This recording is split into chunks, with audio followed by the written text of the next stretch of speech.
We all want to leave as much as possible to our family and loved ones. In the UK, the first £325,000 of an individual's estate is free from inheritance tax.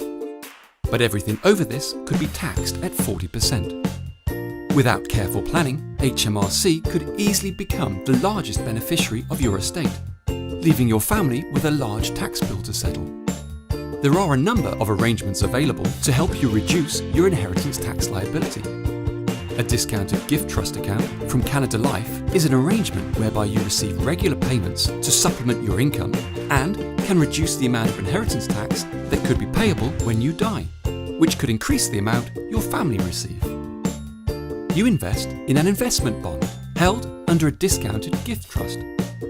At outset, you will select the amount you want to receive and the frequency of the payments, such as monthly, quarterly, half-yearly, or yearly.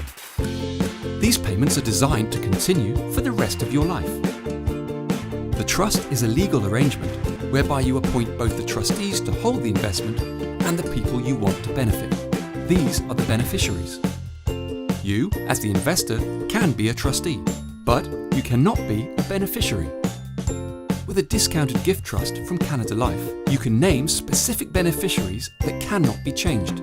This is called a bare trust. If you do not want to name specific beneficiaries or want to give the trustees the ability to change who benefits, you can use a discretionary trust, as you are providing the trustees with discretion. The benefit of using this type of arrangement is that any growth on the investment is outside of your estate immediately, and therefore not subject to inheritance tax when you die. Part of your original investment is also outside of your estate immediately, with the balance outside after you have survived for a period of 7 years. So how does a discounted gift trust work? Let's look at an example. Eric is 65 and invests £200,000 into a discounted gift trust to supplement his pension income. At outset, he decides that he wants to receive an income of £8,000 each year for the rest of his life. As Eric is unsure about the eventual beneficiaries and the shares they will receive, he opts for a discretionary trust, appointing his children as the trustees. Canada Life underwrites Eric to establish his life expectancy based on his age, state of health, and lifestyle. This allows Canada Life to calculate the value of the discount, which is the capital value of the regular payments that Eric will receive. Fortunately, Eric is in good health and is looking forward to a long and healthy retirement, and he receives a good discount.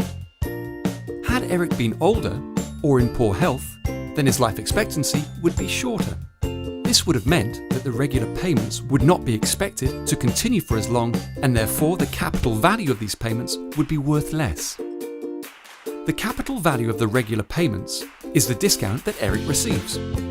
This discount is outside Eric's estate immediately and should not be subject to inheritance tax when he dies, irrespective of when that is. Think of it as converting a lump sum into an income that stops when Eric dies. The balance of Eric's investment is a gift and will be outside of his estate after he survives a period of 7 years. As the investment is held in an investment bond, the payments Eric receives make use of the 5% tax-deferred allowance available. Providing they remain within this allowance, there should be no immediate income tax liability for Eric. For income tax purposes, the payments are treated as a return of capital, and once Eric has received a return of the amount invested, then tax charges may occur on subsequent payments.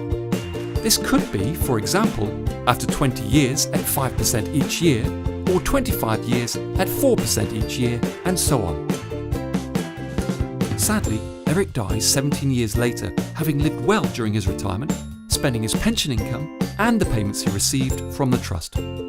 As he survived 7 years after investing in the discounted gift trust, the gift he made at outset and all the money remaining in the trust is outside of his estate. Eric's children decide to leave the money in the trust for the time being, as they are all financially independent, and as the money is owned by the trustees, it does not sit in the children's estate. Between them, they decide to keep the money invested until their 4 children, Eric's grandchildren, are old enough and let them enjoy the money. The trustees then use this to help one buy a car, one pay for a wedding, and the other two get on the property ladder. Many people use investments to provide an income later in life.